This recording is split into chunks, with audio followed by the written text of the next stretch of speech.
Welcome to the Digital Africa Business Days. My name is Marina Diboma. I'm the Deputy Managing Director of the Netherlands African Business Council, and I will be your moderator today. Moving forwards together is the theme of this very first edition. How do we move forwards together is the main question we are trying to answer over the coming 2 days. How do Africa and the Netherlands, Africa and Europe, move forwards together after the eventful year that 2020 has been? The Digital Africa Business Days are a combination of 3 of our flagship events: Africa Works, the Francophone Africa Business Forum, and the Ambassadors Dinner. We do not organize this event alone, but in partnership with the Kingdom of the Netherlands, mainly through the Ministry of Foreign Affairs and the Netherlands Enterprise Agency RVO. Other partners include TNO, our knowledge partner, and the organizations that jointly drafted the Africa strategy of the Dutch private sector: VNO-NCW, NL in Business, FMO, DECP, and PUM. If you are connected to the platform on your computer, you can choose to connect to other parts of the program via different buttons that include an overview of the workshops, roundtables, or the speaker overview. Additionally, you can also connect with other attendees. We are here also to network, to do business. All happens virtually.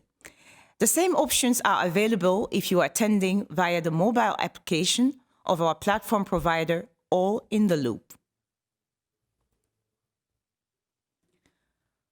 On behalf of NABC, all our partners, and the government of the Kingdom of the Netherlands, I welcome you to the Digital Africa Business Days. Our events have traditionally always been opened by speakers here in the Netherlands, but this event is different because it is digital and global. Since these 2 days are all about Africa, we will start by hearing from a high-level speaker from the African continent, and we are joined now here by His Excellency Emmanuel Essis, the Minister of Investment Promotion of Côte d'Ivoire. We are very honored and pleased that he could join us today. You're very welcome, Honorable Minister, and kindly deliver your opening remarks. Nous sommes très honorés, Monsieur le Ministre, de vous avoir parmi nous aujourd'hui et nous voulons à ce moment vous donner la parole pour votre mot d'ouverture. Son Excellence, Monsieur le Ministre Emmanuel Essis, Ministre de la Promotion des Investissements de la République de Côte d'Ivoire. À vous la parole. Madame le ministre du Commerce extérieur et de la Coopération internationale, Mesdames et Messieurs les ambassadeurs et représentants du corps diplomatique, Mesdames et Messieurs les représentants des institutions internationales, Mesdames et Messieurs les présidents, directeurs généraux et représentants du secteur privé, distingués participants, Mesdames et Messieurs, c'est pour moi une immense fierté de prendre la parole à l'occasion du Forum Digital Africa Business Day, cet espace de rencontre entre les milieux d'affaires et institutionnels d'Afrique et des Pays-Bas. Permettez-moi, à l'attente de ce propos, d'adresser mes remerciements cordiaux au Netherlands Africa Business Council et NABC, organisateur de ce forum, pour l'honneur fait à mon pays en me permettant de prononcer ces mots au cours de cette session inaugurale. J'associe à ces remerciements mes vives félicitations aux organisateurs dont l'expertise ont permis la réalisation de ce forum en cette période de pandémie à coronavirus, où les mouvements sur toute la planète sont fortement limités et les contacts entre les personnes nécessaires au développement des échanges et à la croissance des activités économiques sont considérablement réduits. La détermination affichée en organisant ce forum en cette fin d'année 2020 témoigne de la volonté de l'équipe des NABC d'œuvrer en toutes circonstances au rapprochement des milieux d'affaires africains et néerlandais et plus généralement européens. Cela dans l'optique d'un développement partagé de nos espaces économiques. Mesdames et messieurs, pour la plupart des économistes, l'Afrique, en dépit du potentiel agricole, minier et énergétique qu'elle regorge, est longtemps resté comme un continent de promesses. De nos jours, l'Afrique est perçue comme le continent de l'avenir qui disposera des marchés les plus compétitifs dans les 50 prochaines années. En effet, une part importante des ressources naturelles de la planète se trouve en Afrique. Pour exemple, 30% des réserves prouvées en énergie fossile et quasiment 90% du cuivre se trouvent en Afrique. Le continent dispose d'un potentiel solaire infini et plus de la moitié des terres arables inexploitées sur la planète se trouvent en Afrique. Sur le plan démographique, en 2050, 4 jeunes de moins de 20 ans sur 10 dans le monde seront africains. Les besoins en infrastructures du continent pour les 20 prochaines années sont évalués à environ 1000 milliards de dollars par an, ce qui représente une source de croissance pour les pays du continent et pour les entreprises du monde entier. Dans le sillage des ambitions fixées par les plans nationaux de développement dont se sont dotés la plupart des pays du continent, l'Afrique est aujourd'hui en train de se défaire de l'image d'exportateur de produits primaires non transformés pour amorcer ou accélérer, selon le cas, le processus d'industrialisation de ces économies.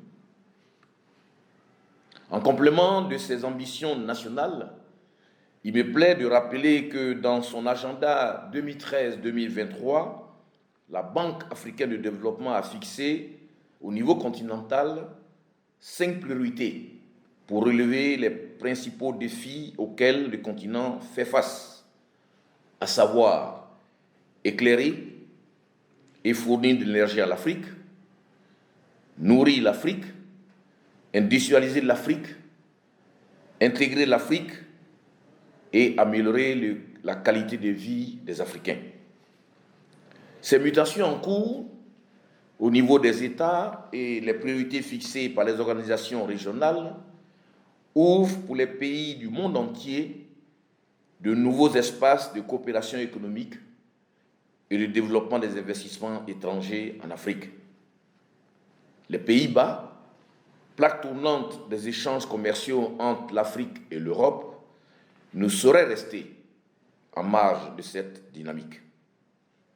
Cette coopération et ces investissements au regard de l'expertise néerlandaise pourront être dirigés vers plusieurs secteurs, parmi lesquels on peut citer l'agriculture et l'agrobusiness, où les Pays-Bas démontrent une expertise mondiale dans l'exportation de plusieurs produits finis, la logistique, secteur clé pour toutes les autres industries dans le cadre notamment de la manutention, du stockage, du transport, des intrants, des matières premières et des produits finis, la santé, domaine dans lequel l'expertise néerlandaise est avérée au niveau des infrastructures sanitaires à travers la mise en place de projets clés en main, l'industrie, où les Pays-Bas figurent parmi les plus grands fournisseurs de services et de produits chimiques en Europe.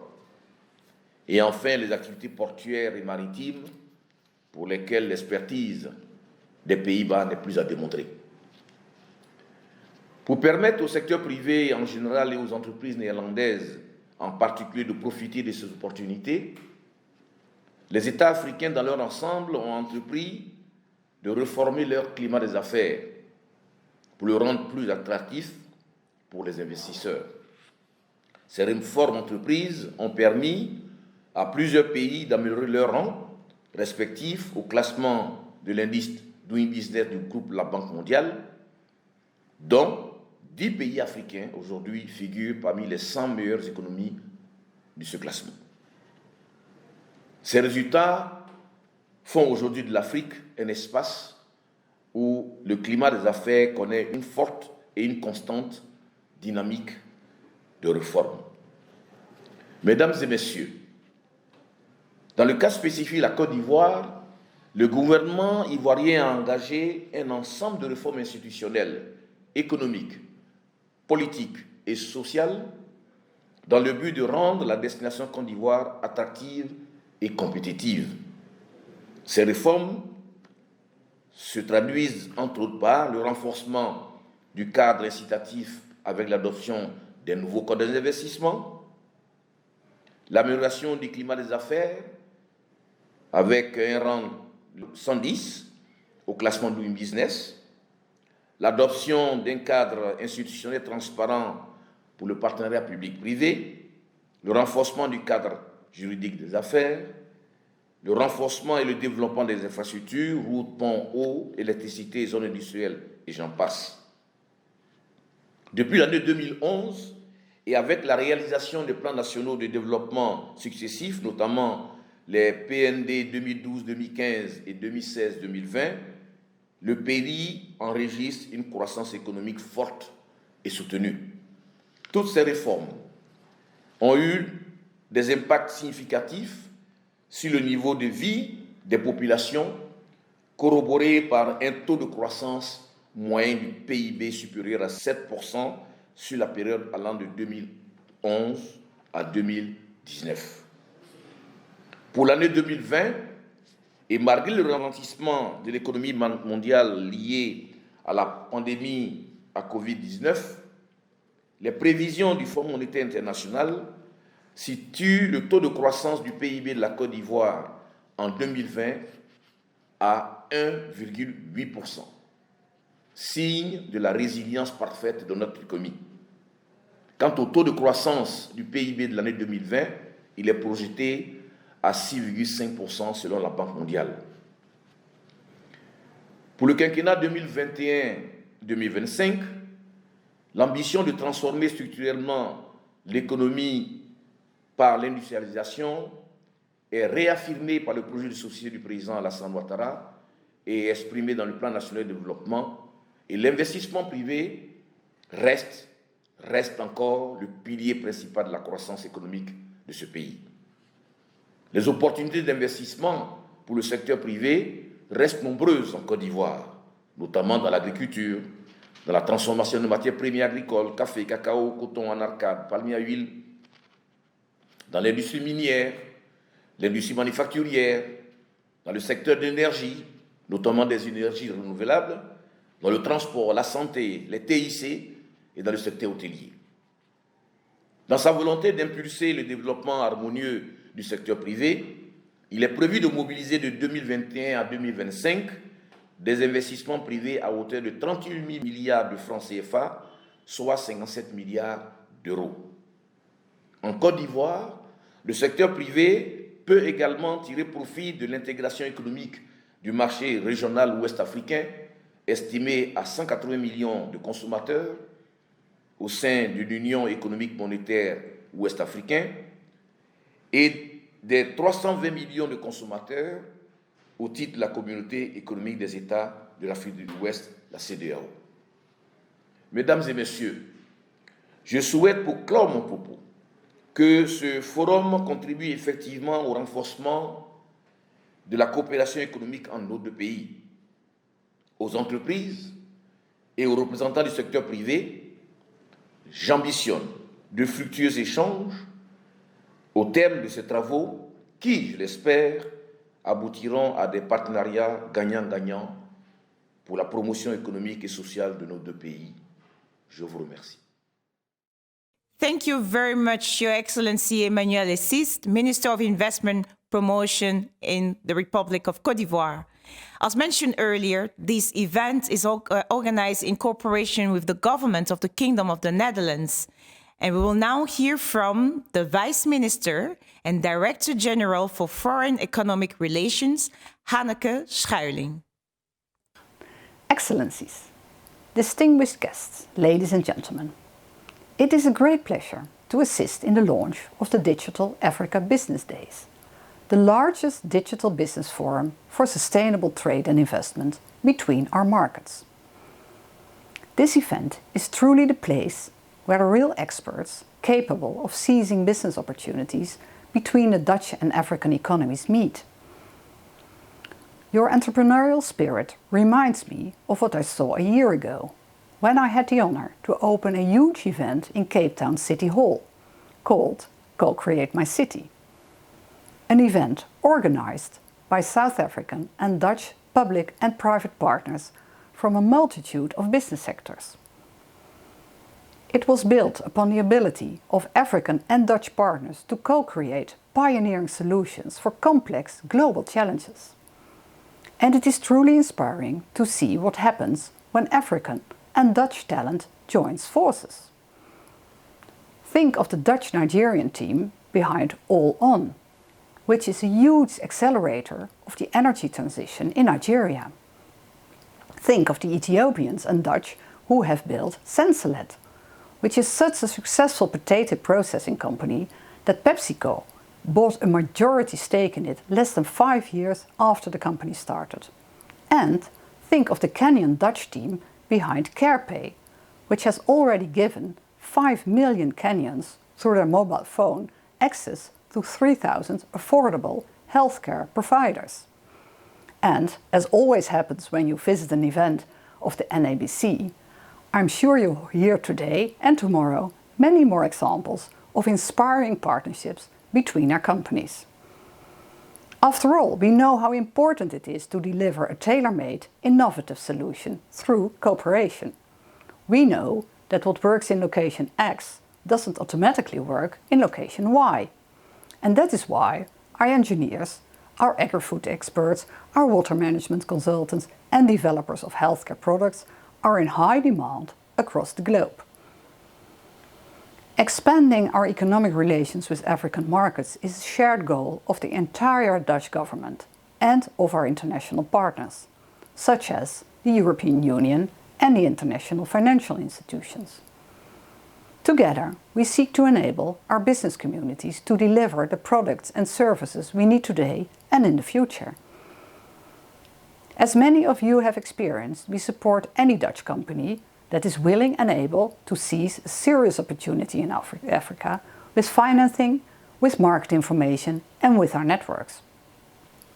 Obviously, the Dutch government only gives such support to companies who conduct their business responsibly and take account of, for instance, working conditions and the environment. To support ambitious companies even better, we have created a public-private task force for African-Dutch trade promotion. It consists of representatives of our business community, our civil society organizations, knowledge institutions and central government. Together they have 3 objectives.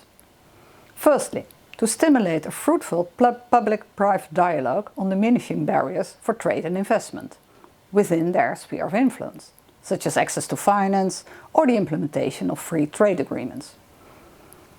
Secondly, stimulate that our SMEs can jointly seize solid opportunities in emerging African markets. We are building, for instance, clusters of companies around promising market studies for Dutch solution in the healthcare, agri-food, waste, energy and water sections. And thirdly, to stimulate new investment projects in selected markets, which are built on sustainable, solid investment cases and the power of public-private partnerships. Our economy shares long and strong trade and investment relations. I am sure that we will both benefit ever more from the many partnerships between us as the economic ties between us continue to grow and diversify. I wish you all 2 very inspiring and fruitful Africa Business Days. Thank you very much, Vice Minister and Director General for Foreign Economic Relations, Hanneke Schuiling.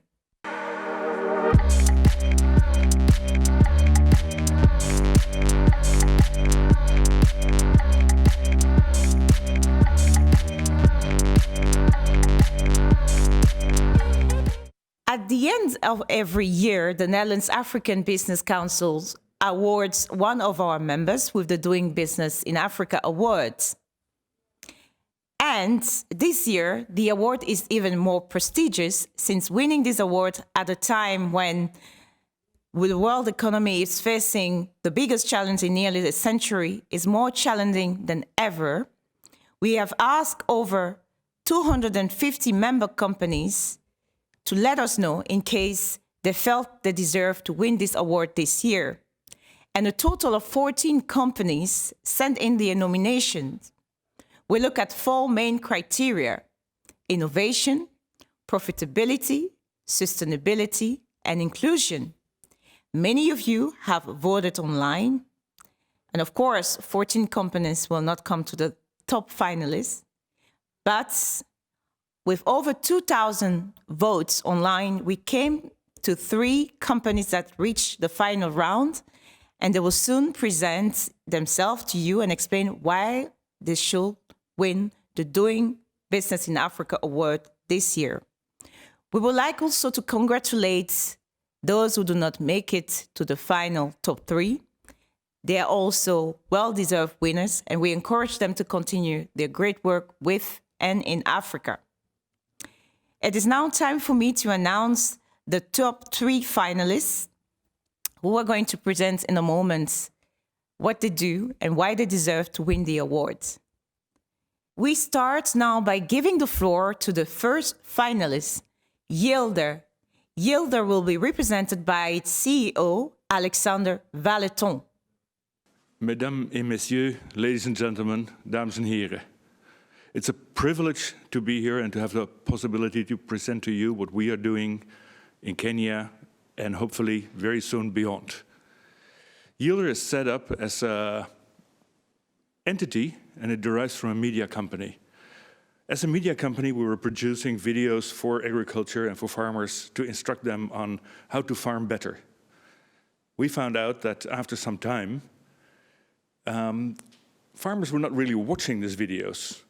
And we thought that it's still very important to achieve access to information for farmers. So what we did is we made a database with this information on one side and a database with farmers on the other side. And we create a lot of links between the information and the farmers and vice versa.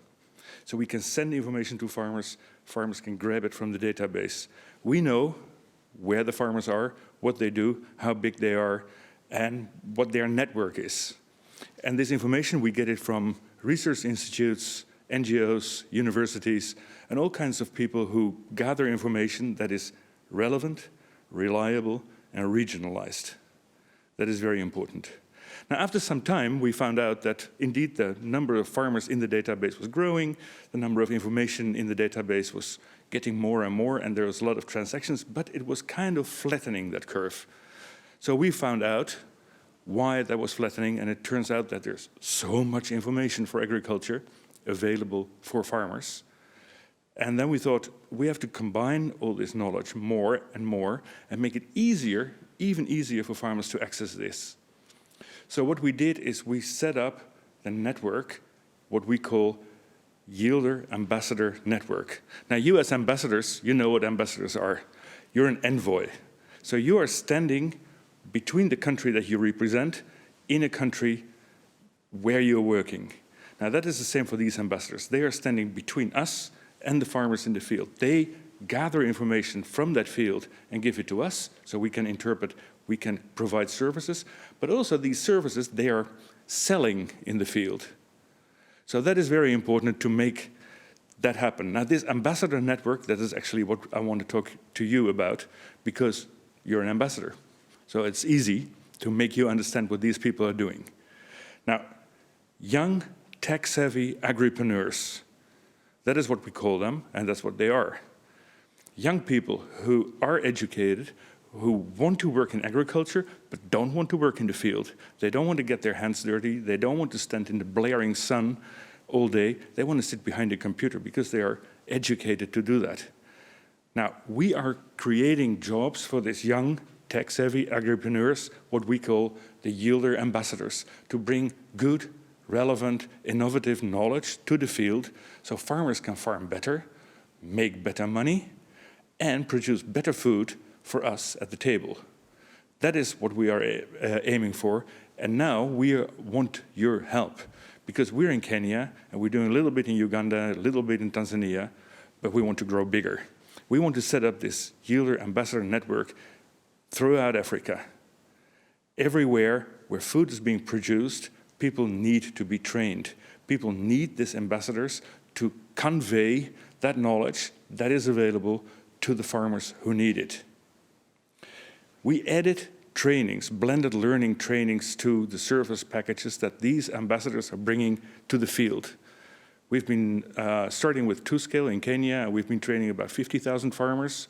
We are scaling up now. We are working with a company that wants to bring it to Ethiopia. There's another organization that wants to have a license to do it in Rwanda. We are ready to go to Francophone West Africa to do it there. And together with 2-scale, we are aiming to train 250,000 farmers in West Africa and another 200,000 in East Africa. But that is nothing compared to the millions and millions of farmers who are out there who need that knowledge to farm better, to learn how to run a farm, to learn about hygiene, about sanitation, about all the COVID regulations. Everything that is available can be brought to these farmers through the yielder ambassadors who are based there in the field. So I really hope that you, ladies, gentlemen, ambassadors, can embrace this ambassador network. It's your colleagues. And bring it further, make it stronger, create jobs for young, tech-savvy people who are in the field and who can bring that knowledge that is available everywhere in the world to the people who actually need to build your food, to grow your food, and to make sure that you can eat healthy food now, healthy food in the future, that they can make a good living, and that is our mission. I hope you understand this. I hope that you want to support your yielder colleagues, your ambassador colleagues. I hope you support the Yielder Ambassador Network. Thank you very much. Our second finalist is Trading Organic. They will be represented by Marijn Peters, Sourcing Development Manager, and Kars Koistra, the Sourcing Development Director. Hello. Trading Organic is a Dutch-based pioneer in international organic food already since the 80s. We are committed to promote professional regenerative organic agriculture, and we already have a deep experience working in Africa, and especially on sourcing organic ingredients combined with sustainability beyond organic. We are sourcing over 230 different products from over 60 origins of in total over 15 different African countries. We are truly a pioneer in developing organic supply chains with local partners through long-term partnerships. We believe in sustainability beyond organic. That's including social aspects, Organic Plus certifications, technical assistance programs, and we are setting new standards with certification partners. We see a huge untapped potential of organic agriculture in Africa. Because in our opinion, professional organic agriculture can be a catalyst for sustainable growth in Africa, as it is addressing food insecurity, it is addressing land degradation, poverty, climate change. It has answers to creating more employment, including for youth and women, and it's also increasing the independence of farmers. The potential is there because currently only 0.2% of the agriculture in Africa is organic certified, so there's huge potential to grow. On the other side, there's also a market. So we see a growing market of up to 15% in different countries like France, and in total with a global market value of over 100 billion euros. So we believe that there is space to grow if you're able to address the right technical solutions in organic agriculture in Africa, and how we do that will be explained by my colleague Marijn Peters. So how do we do this? At Tradin, we believe that these challenges can be tackled by long-term trade relationships. So about 3/4 of all the products that we source come from suppliers that we have more than 10 years relationships with. Secondly, we provide needs-based technical assistance. That means that we provide together with our partners, which are knowledge institutions or NGOs or governments. We provide farmer field schools.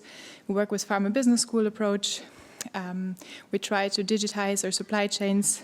We are pioneering in digital supply chain, digital tools to monitor carbon.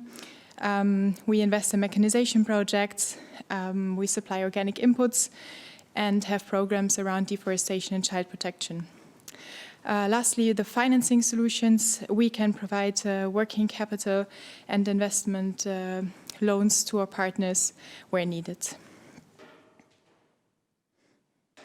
And last year, Stradin started to set up two interesting vehicles to promote this approach even more. The one is the Organic Development Fund, Organic Development Finance. We want to provide affordable finance for high potential regenerative organic enterprises that we work with. And the other one is Organic Development Services, which is a technical assistance entity to provide, to create really a knowledge hub and provide tailor-made technical assistance to our farmers. And we would like to invite you to join our approach and get in touch with us to help us promote organic farming in Africa. Lastly, and third finalist is AfriWise, and they will be represented here by their founder and CEO, Steven de Bakker. Hello, everyone. Have you ever considered that law is a bit like water? We take access to water for granted. Our access to it largely goes unnoticed, yet it's essential to us, both as individuals and as a society. Now, the same applies to law, isn't it? It just sits there unnoticed, yet whether or not we are aware of it, we do all interact with the law all the time, and we need to comply with it. Therefore, just as access to clean water, access to good quality legal information is essential. It supports development, it changes lives. My name is Steven de Bakker, and I'm the founder and CEO of AfriWise. AfriWise offers organizations active in Africa affordable access to quality and essential legal information across the African continent. Now, let's take a step back and see how we got here. What are the problems we're solving? First of all, each country in Africa has very different laws and regulations. Secondly, the laws are constantly changing. Never in our lifetime have we seen such a proliferation of new laws and regulations as we've seen over the past few years. Third, this may come as a surprise, but it's a fact. Access to the text of the law is often problematic in many African countries. Now, even if you have the text, practice sometimes differs from the written law in many African countries. Now, all this makes it extremely difficult for an outsider to understand what is required from him at any given time. So, if you want to know what you need to do to comply with the law in any African country, there's traditionally been no alternative than to consult an in-country lawyer, which you first need to find and which comes at an expense. Now, if you're active in multiple locations in Africa, you will need to get the information from different lawyers.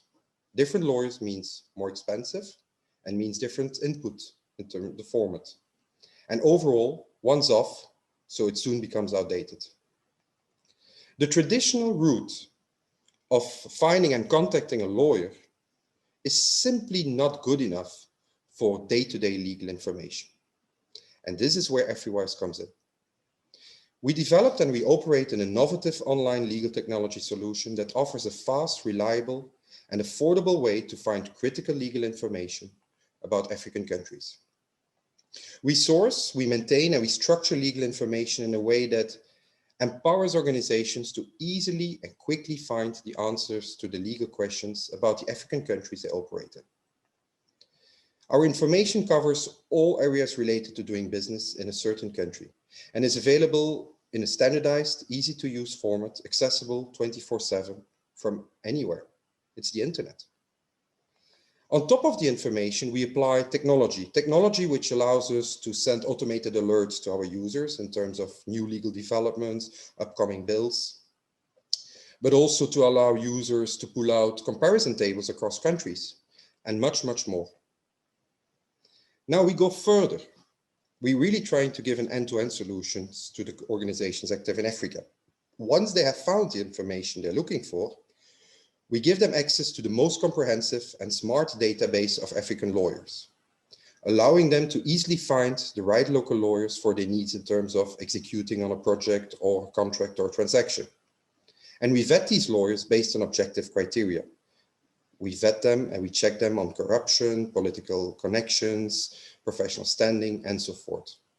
Now, this is a complete new way of sourcing and delivering legal information, and this has never been done before in Africa.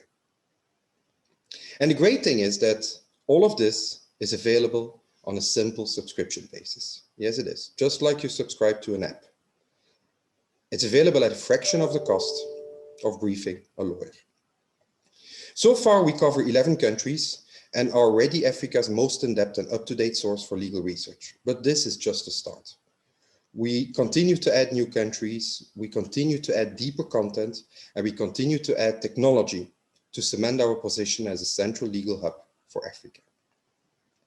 Now, how do we do this? Because it all looks easy when you see it, and that's exactly what we're trying to achieve for our users, user-friendliness.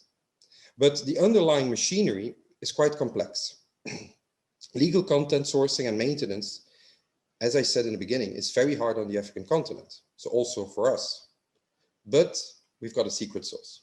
And the secret sauce is our unique collaboration model with local law and advisory firms. Indeed, for the heart of our product, the legal information, we partner with in-country firms and experts. And this makes AfriWise effectively the largest collaborative effort ever undertaken in the African professional services sector. Today, we partner with over 100 African law firms.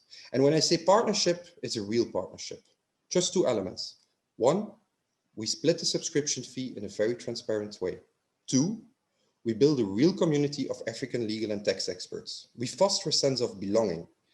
We, for example, market the in-country law firms directly to the world so that organizations are encouraged to brief local lawyers directly, rather than briefing a foreign local law firm, which in practice would still have to brief a local lawyers, perhaps taking the credit for their work and a portion of their fees.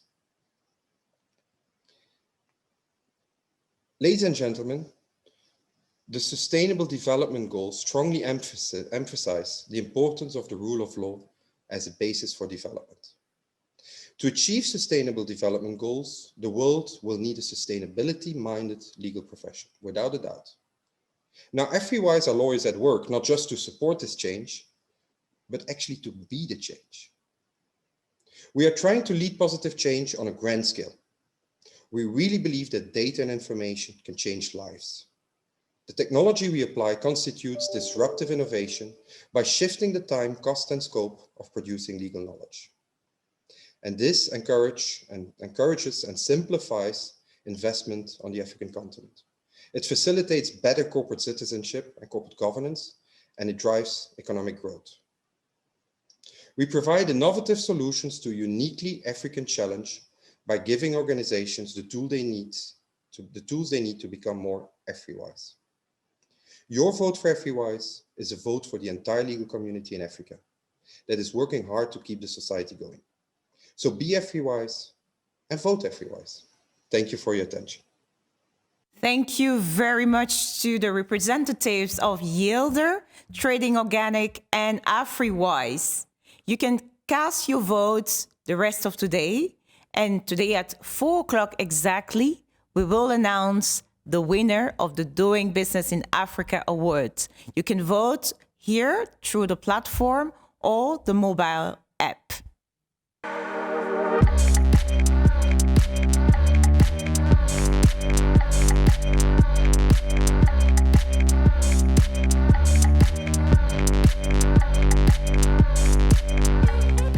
Let's now continue this opening ceremony of the Digital Africa Business Days. Moving forwards together, we will now be hearing from a number of thought leaders about how they think Africa and Europe should be moving forward together. We will start this series with a very special NABC member.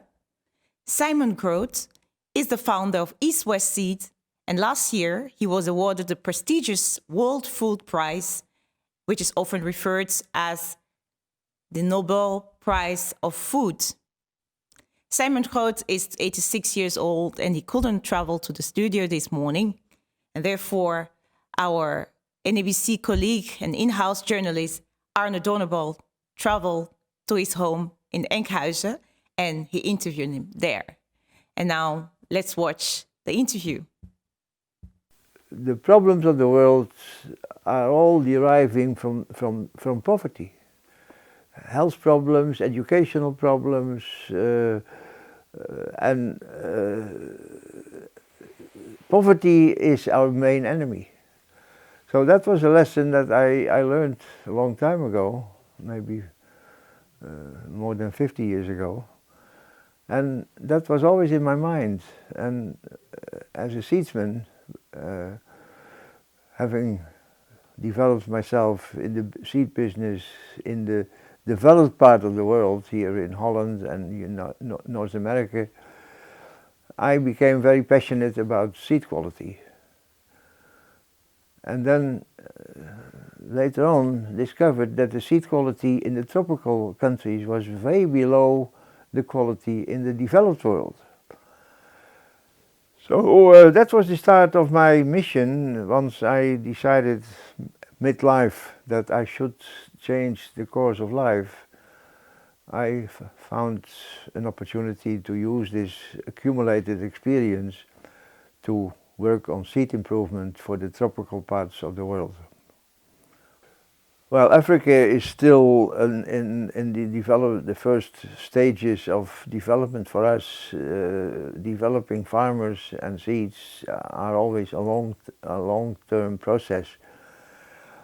And we are now mainly active in the big market of Nigeria with its millions of vegetable farming areas, and also in Uganda, where everything is more small scale and which has a slightly different climate situation than the west side of Africa.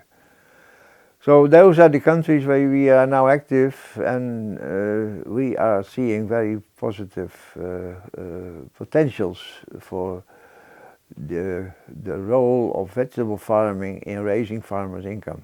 Part of our program is to, besides the seeds, to give the farmers the chance to become better farmers. If you show them a way of make money, they'll grab it. And we see that with small farmers, especially the women.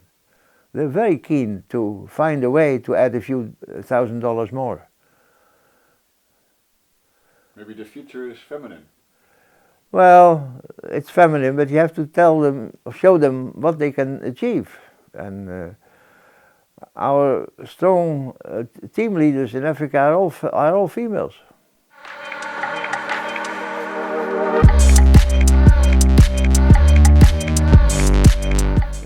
Farmer development is part of the program. Trainings. Well, we have words for that in Dutch. It's something like farmer extension service, which was important here, and it has not really been applied in any of the African countries. Farmer extension, voorlichting in Dutch, is a very important part of our program. But that costs money to train farmers, and World Bank has had these major farmer extension programs also in Africa, always running through governments, and that in Africa doesn't work. If you have a program that depends on governments, you will not make it. It needs private sector, microeconomic interventions. Those are the things that work in Africa, and not government interventions.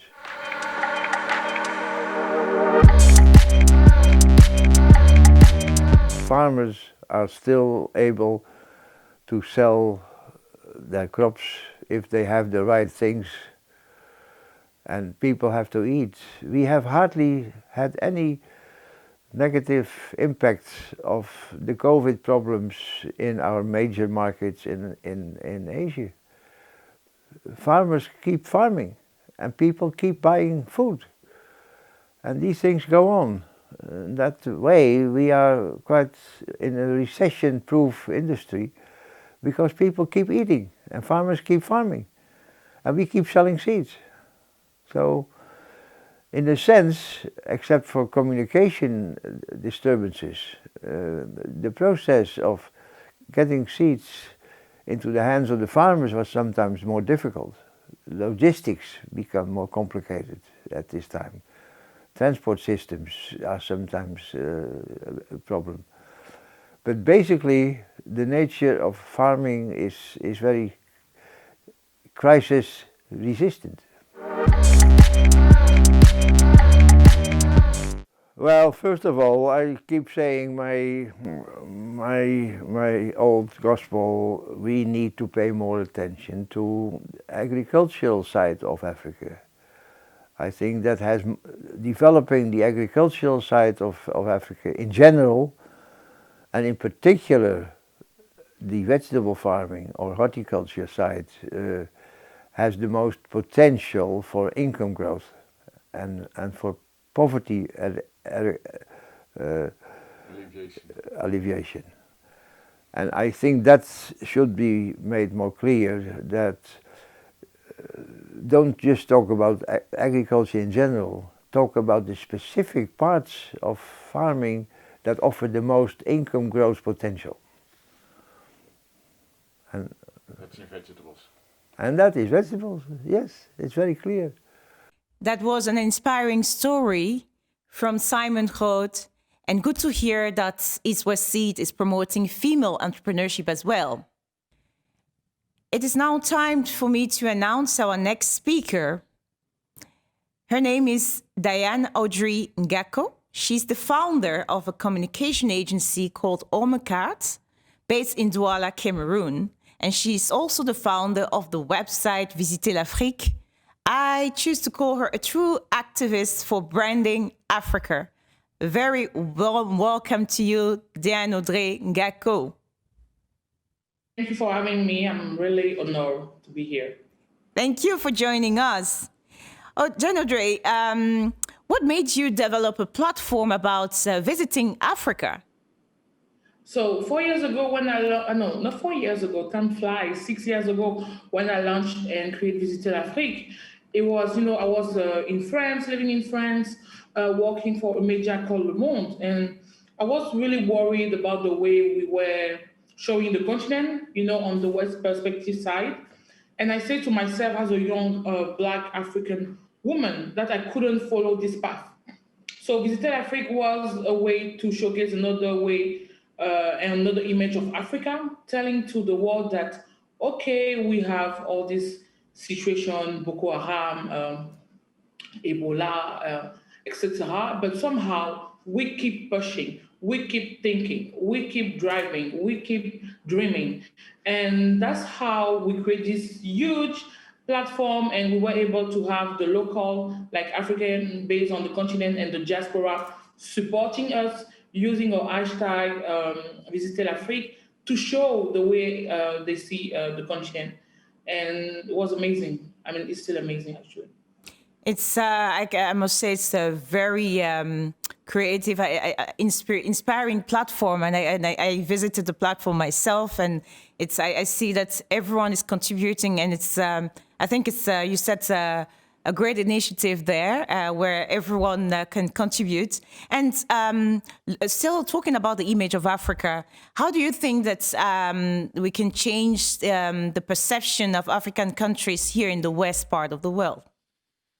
I saw the evolution from 2014 to 2020. I saw the evolution. I think in the fashion, many brands like Gucci, like Dior, I think Dior did a collaboration with an Ivorian designer. Gucci used the Malik Sidibé inspiration, like the Malian photographer inspiration for the campaign. We see many brands like Miu Miu doing things in South Africa.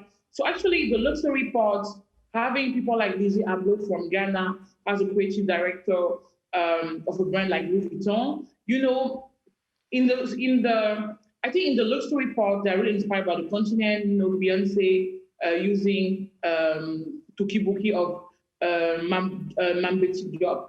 All of it make it on the west side. People are starting to understand much more about, I think I would like to say, the pop culture, the African pop culture. Artists like Whiskey, like Burna Boy, like Dando, have been able, or even Salasiel, have been able to push forward our sounds. Having Drake doing a duet with Whiskey, I mean, was really amazing, showcasing that on the continent we have talent, we are producing nice songs, and I think the songs helps a lot. I would like to make a stop in Nigeria.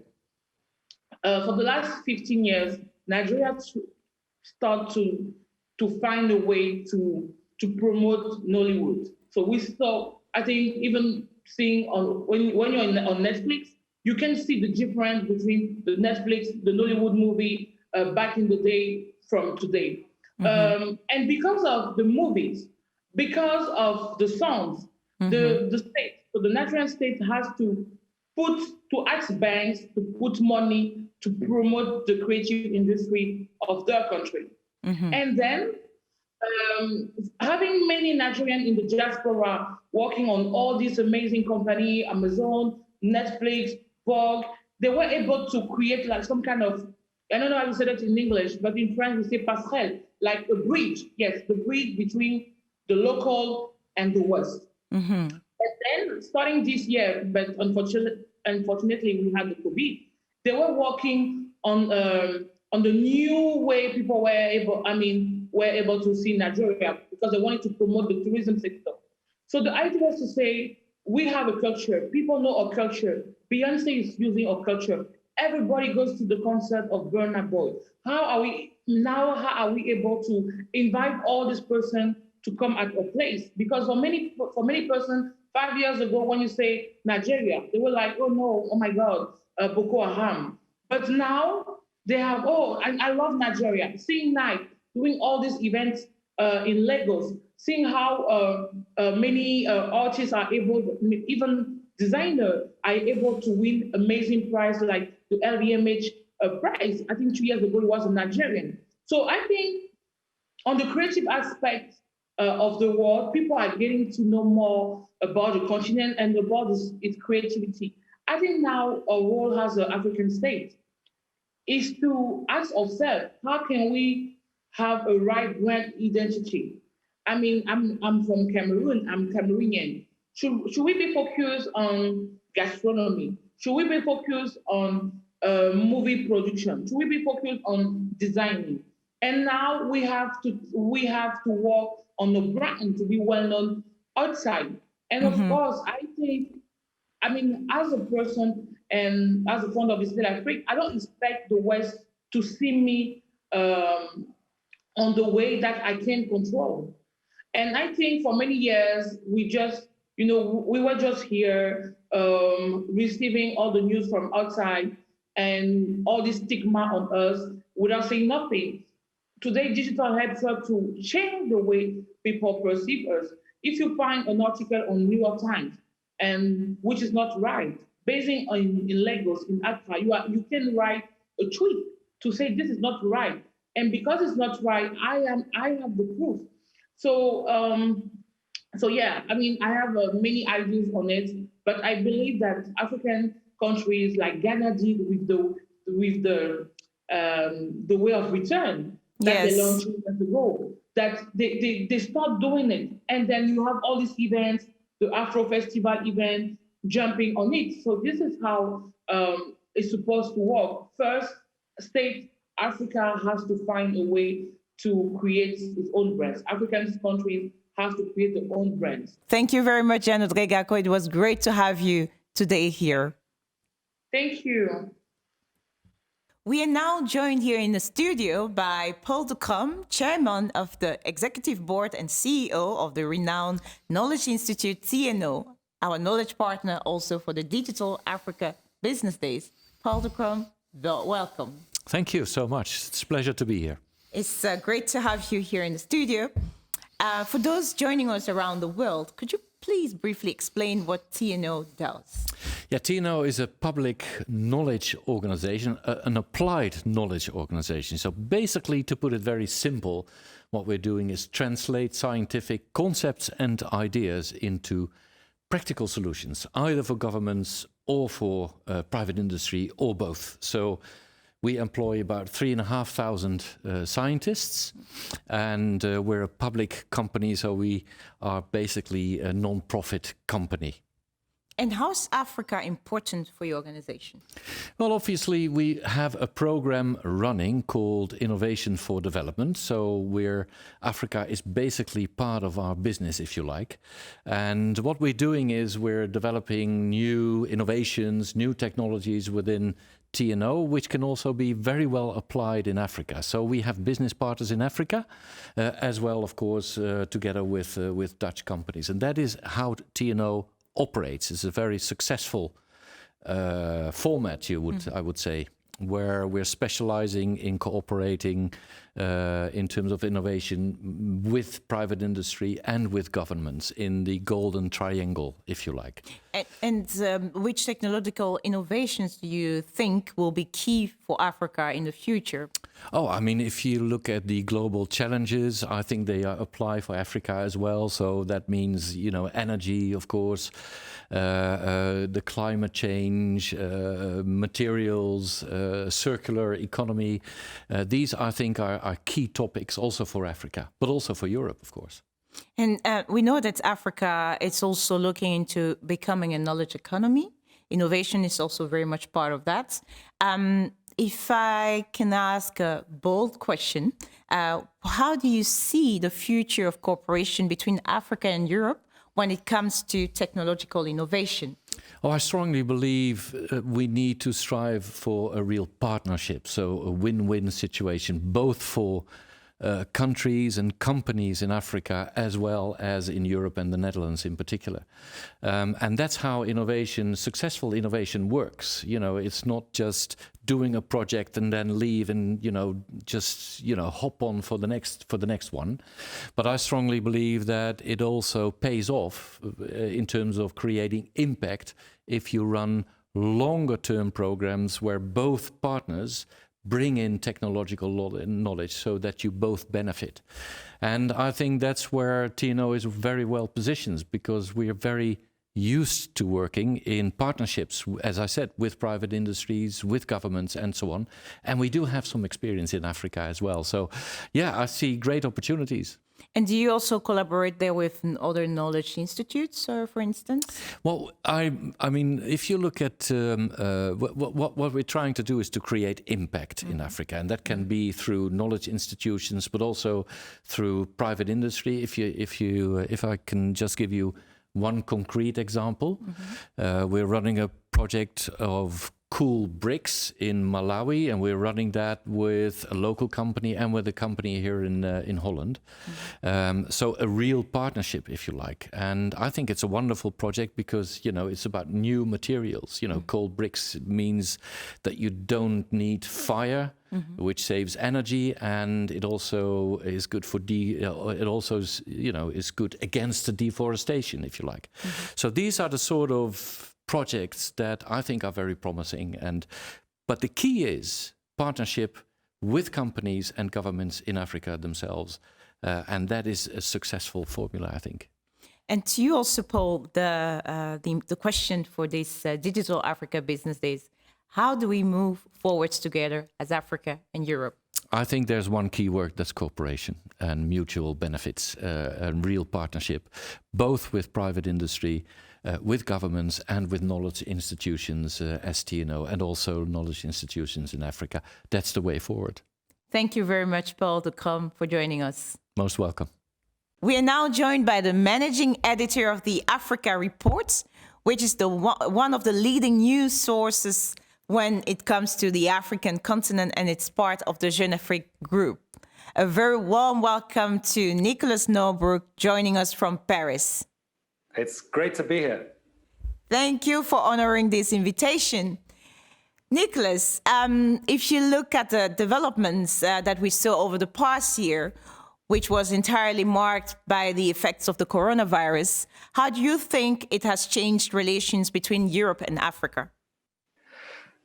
Well, when it really first started to kick off in March, I think everyone saw that there was this collapse into real competing nationalisms. Obviously, we'd had a flavor of it with America first, but when countries started stealing plane loads of PPE off the tarmac from each other, then it became, a really particular kind of feeling. And if it was difficult for countries like Germany and France, who are having their PPE stolen by America, you can imagine what it was like for countries with less sort of diplomatic heft in Africa. They found it incredibly difficult. And in fact, talking to the CEO of Kenya's largest bank, Equity Bank, a man called James Mwangi, he really said that was an eye-opening experience for him, but it actually forced the country to really look at its own manufacturing processes, and they managed to create factories where they created PPE for the whole of the country and even turned to export. But in terms of the relationship with Europe, I think that certainly introduced a little bit of coldness into it, especially when you had China sending airplane loads of masks across the continent. No doubt good PR. There was also meant to be a summit, which didn't happen because of COVID, and a treaty change to the Cotonou Agreement, which runs out this month. It runs out in December, and we still don't really have a successor to it. So I think a lot of African leaders are not particularly impressed with the way that European countries and the European Union has, really only focused on its own issues, which, I mean, in a period of pandemic is totally understandable, but nevertheless, the feeling is there. I think there's also something else to say on debt, probably. Only a small fraction of the over $100 billion that various African countries owe has been renegotiated or rolled over. And perhaps they could have expected more from European partners in those negotiations. It's much more difficult nowadays. There's a much more fragmented nature in terms of who is holding that debt, both public and private sector operators. But still, I think that probably European partners could have done more there. And Nicolas, some analysts say that the economic development on the continent has been reduced to the level they were the African countries were 10 years ago. How fast do you think the recovery can take place? Well, I think that people who talk of a V-shaped recovery, they're fantasizing. Certainly when it comes to Africa's partners in Europe and the US, it's going to be quite tough. And those are, very important trading partners for the continent, important sources of capital, and also aid in some quarters. I know the United Kingdom is cutting its own aid budget. But China is doing okay, and they have become, a third or so of Africa's trade is done with China. China's recovery and bounce back has given a floor to commodity prices. So that certainly helped outside of oil. It's going to be very difficult for oil producers next year. Any currencies linked to oil will suffer. The Naira, the Kwacha in Angola and in Zambia, I think they will also suffer. So I think investors will certainly be more cautious. That said, in the last few days, Côte d'Ivoire managed to, raise $1 billion at 5%, which is pretty good going, considering where we are. Again, if you're Zambia and Angola, or even Benin, I think Benin have had to shelve plans to raise money.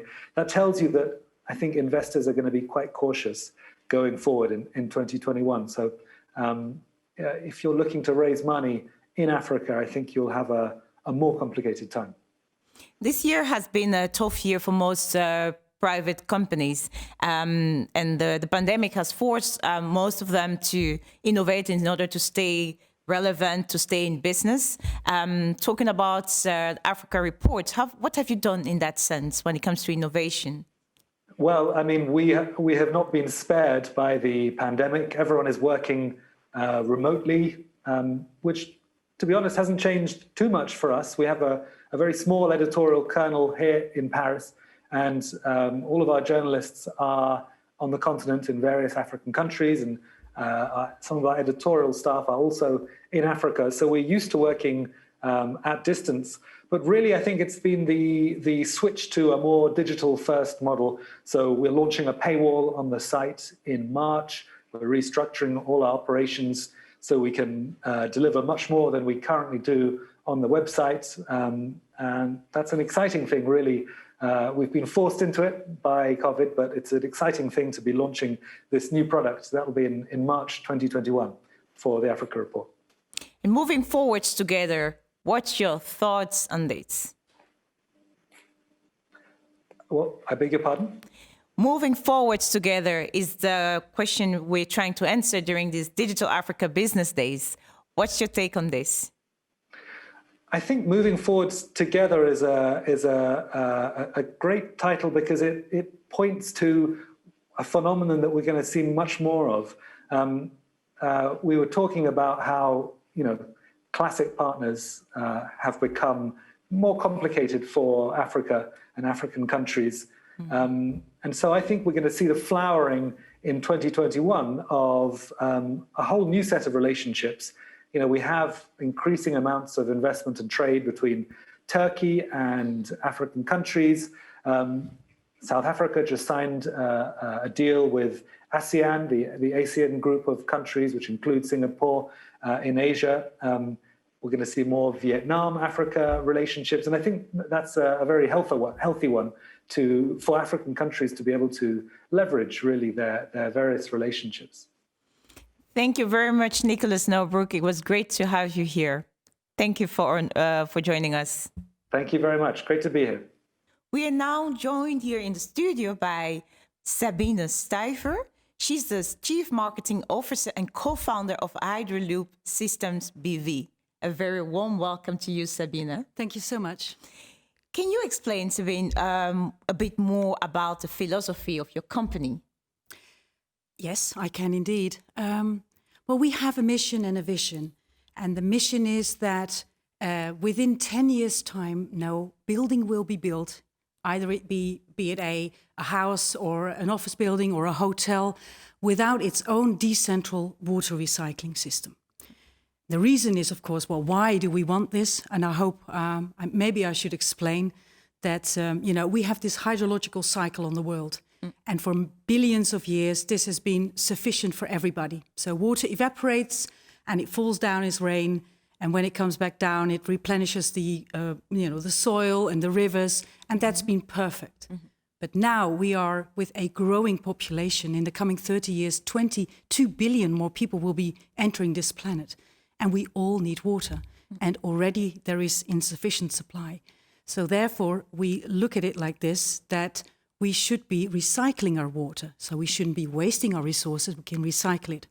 So if we start to put in every new building at least, put a decentral water recycling system, so instead of it leaving your home and being cleaned somewhere and then being transported back to your house again so you have clean water, instead of just taking it inside the water and upgrading it and using it a second time, using it twice, that is our philosophy. And how can I'm listening to this and I'm thinking this sounds like a very innovative solution. Mm-hmm. And we're here at the Digital Africa Business Days. How can this solution also work or come in as a solution to water challenge in Africa? How can this work for African countries? Well, basically, the water problem is a worldwide problem. So it's everywhere. It's even in the Netherlands as well. We have a drought here for the third year.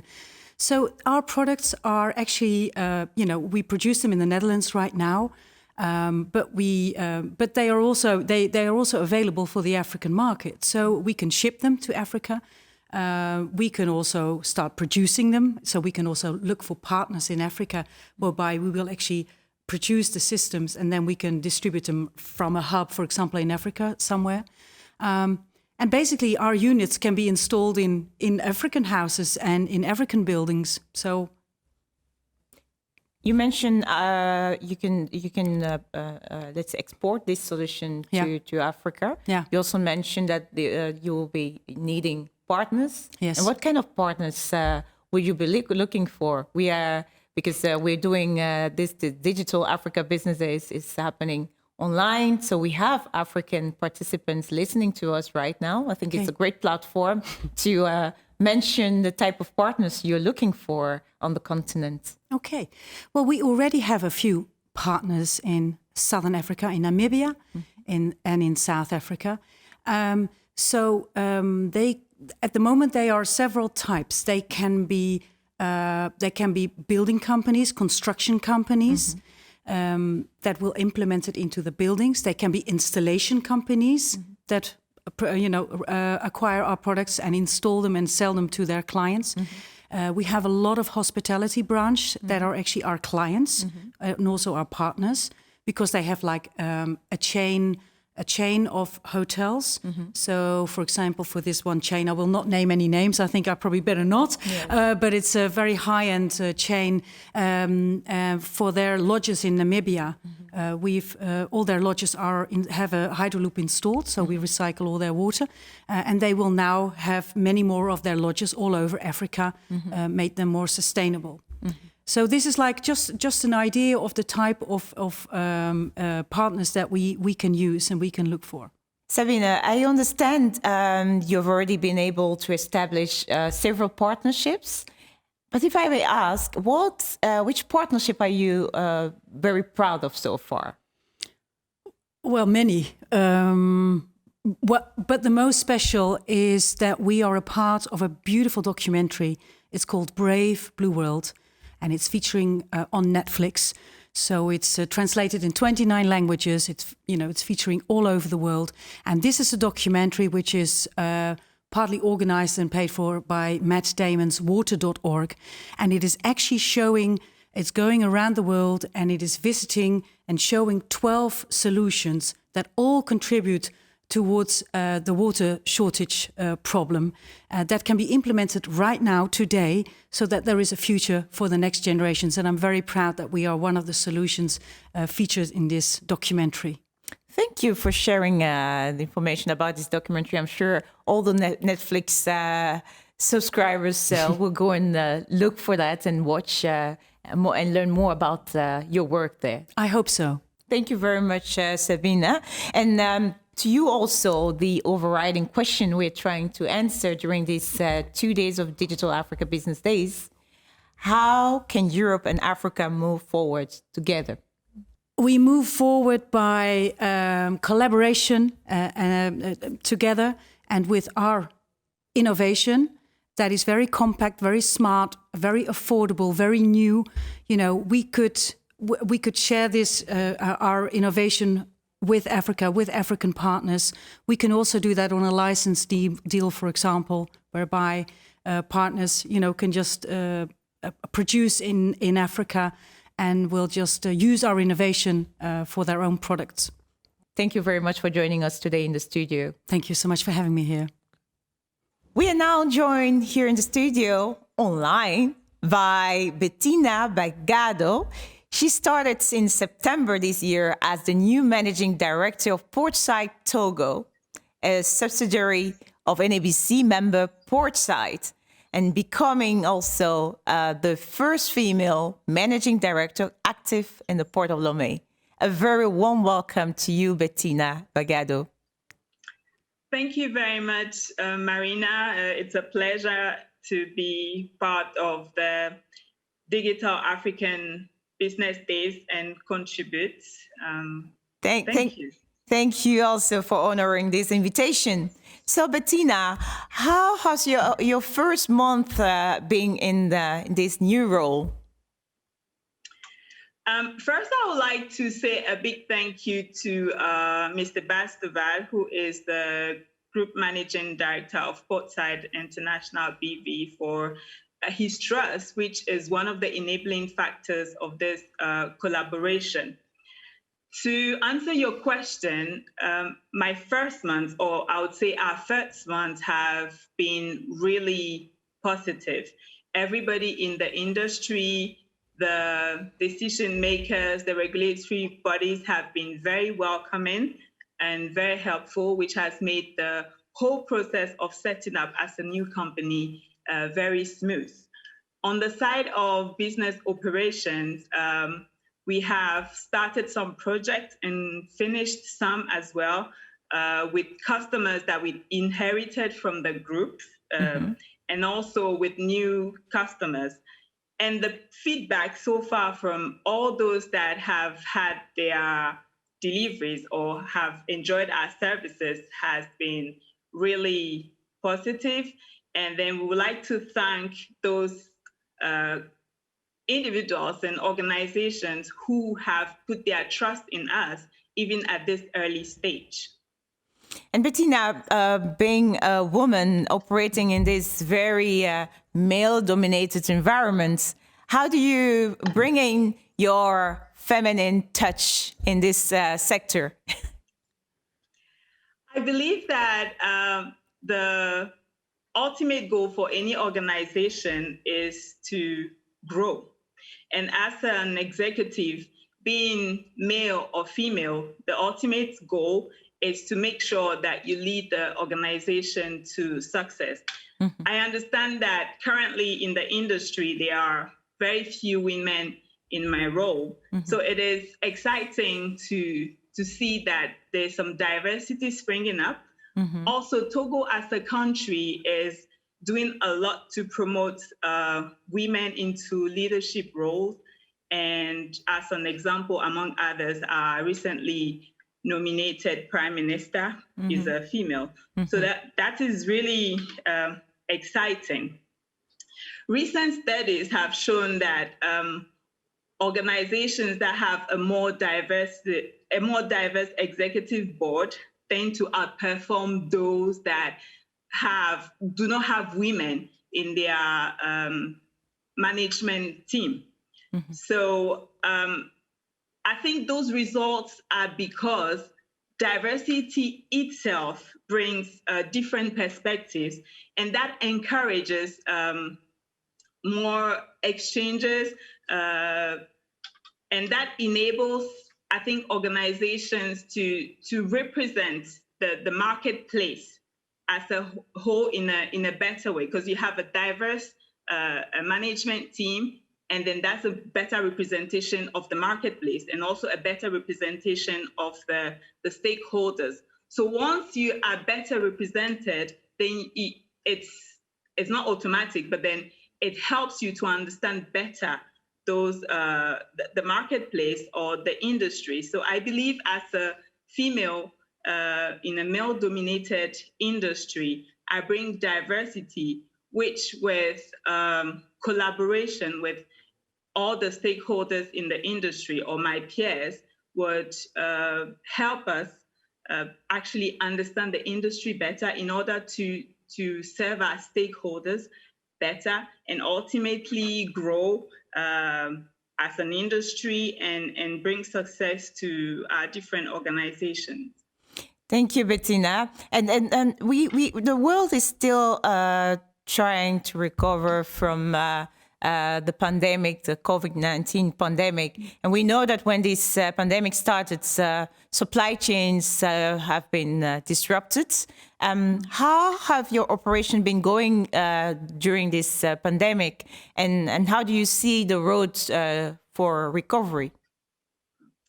Thank you, Marina. At the beginning of COVID, everybody panicked, or most people panicked. Businesses slowed down, some industries have shut down, actually. But it's surprising to realize that in the shipping or maritime industry or logistics industry as a whole, we are on track at the moment. It's true that at the beginning, because of all the panic, we all had delays in shipments, but ultimately what COVID created is a backlog which currently is under control, that has been taken care of. So everything seems to be back to normal. When I talk to my colleagues in the industry, their year-to-date results are even better than that of the whole of 2019. And our subsidiary in Ghana is also experiencing the same thing. The figures year-to-date is similar, if not better, to what we did in 2019. So I would say that the logistic industry is on track. And moving forward together, what's your take on this? This is a burning question we're trying to answer during these Digital Africa Business Days. Moving forward together, I think it's just like in any relationship, to be able to collaborate and work together, we first of all have to understand the objective of the collaboration. Mm-hmm. Why are we working together in the first place? What are we trying to achieve? Mm-hmm. Now, once we know what we want to achieve, it's good to understand where we're all coming from, to actually identify our strengths, our different strengths and weaknesses, the opportunities that we each offer to each other, and then the possible setbacks that they are. Because we all come from different backgrounds. Our realities are different, our contexts are different. To help each other, we need to know what we are bringing on board. What can I give to the other party, and then what can I take back from the other party to progress? Now, once we understand those different backgrounds and contexts, understand our strengths, the opportunities that we each bring to the table, the question is this collaboration a win-win? Because people tend to move forward with collaborations that make them win. Once you feel that, okay, the outcome of this is going to be a win-win situation, you are more enthused to join in. So we need the objectives of our collaboration have to be a win-win situation to move forward. So I believe that to summarize it, sorry, I didn't hear you. I was just going to summarize what you said, Betina, for the sake of time. So if I understand you correctly, we need to understand each other. We need to know what the expectations are from each other. And we need to look into having a win-win collaboration. I think that's a very clear message about how do we move forward together. Thank you very much, Betina Gbagado, for joining us. It was great to listen to you, to hear about your work, and to have this inspiring message about how to move forward together. Thank you for joining us. Thank you. Goodbye. Bye. We have come to the end of the morning session of the Digital Africa Business Days, organized by the Netherlands African Business Council, in cooperation with the government of the Kingdom of the Netherlands, and out of other partners TNO, VNO NCW, FMO, NL in Business, DCP, and PUM. The next round of workshop will start at 11 o'clock, so please tune in to be on time. You can find all information about that in the main menu of this platform. After this, there are other rounds of workshop at 1 and 2 o'clock. And at the end of these sessions, we will be back with our live show starting at 3 o'clock via the platform.